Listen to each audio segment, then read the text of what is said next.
পিছন পিছন।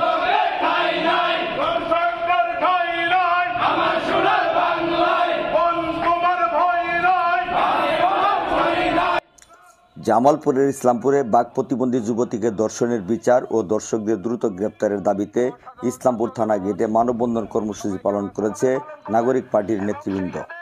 আমরা নাগরিক সমাজের মানুষকে জানাতে চাই, যেখানেই ধর্ষণ, অন্যায়, চাঁদাবাজ এবং প্রতিরোধ হবে, সাথে সাথে আপনারা ধরে গাছের খুঁটিতে এবং কারেন্টের খুঁটিতে বেঁধে রাখবেন।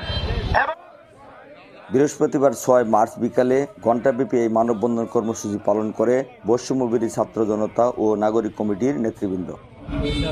একটি কথা না বললে না হয়, আমরা কিন্তু 24-এর যোদ্ধা, আমরা কিন্তু হারাইনি।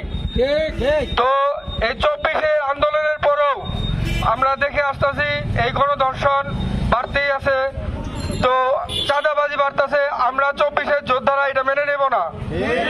সরকারের কাছে আমাদের আবেদন, আপনারা যদি এটা করতে না পারেন আমরা আইন নিজের হাতে তুলে নেব। আর একটা বিষয় আমাদের জানাতে হবে, ইসলামপুরের মাটিতে আর যেন কোনো ধর্ষণ না হয়। মানববন্ধনে বৈষম্যবিরোধী ছাত্র আন্দোলনের নেতৃবৃন্দ এবং নাগরিক কমিটির নেতৃবৃন্দ তাদের বক্তব্য বলেন, দর্শকদের গ্রেপ্তারে ব্যর্থ হয়েছে প্রশাসন।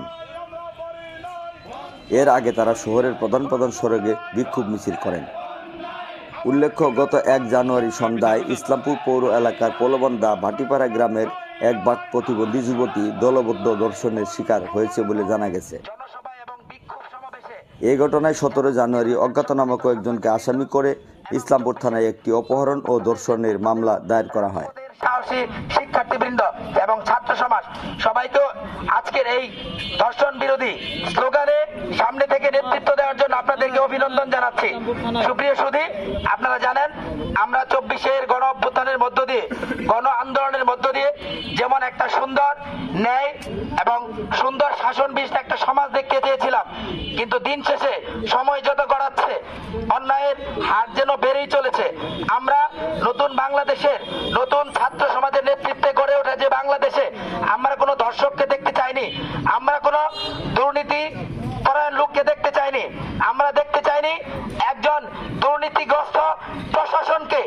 আমরা এখনো পর্যন্ত 3 মাস পেরিয়ে গেছে, প্রতিবন্ধী ধর্ষিত হয়েছে 4 জন, সংঘবদ্ধভাবে ধর্ষণ করার পরেও আসামিগুলো এখনো রাস্তাঘাটে, মাঠে ঘাটে দিদারস্থে ঘুরে বেড়াচ্ছে। কিন্তু পুলিশ প্রশাসন, ইসলামপুরের পুলিশ প্রশাসন এখন নীরব ভূমিকা পালন করছে তারা দর্শকের মতো।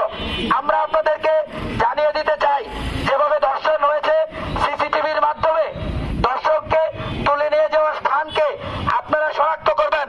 যদি আপনারা দর্শককে নতুন করে গ্রেফতার করতে না পারেন, এবং ইতিমধ্যে একজন দর্শক গ্রেফতার হয়েছে এবং বাকি 3 জন একেবারে প্রকাশ্যে ঘুরে বেড়াচ্ছে, আপনারা দেখেও না দেখান ভান করছেন। আপনারা জানেন শুধুমাত্র একটি কথার মধ্য দিয়েই স্বৈর শাসকের পতন হয়েছিল, কিন্তু আপনারা হয়তো জানেন না ছাত্রদের গায়ে যদি আগুন লেগে যায় সে আগুন সারা বাংলাদেশে ছড়িয়ে পড়বে বলে আমরা বিশ্বাস করি।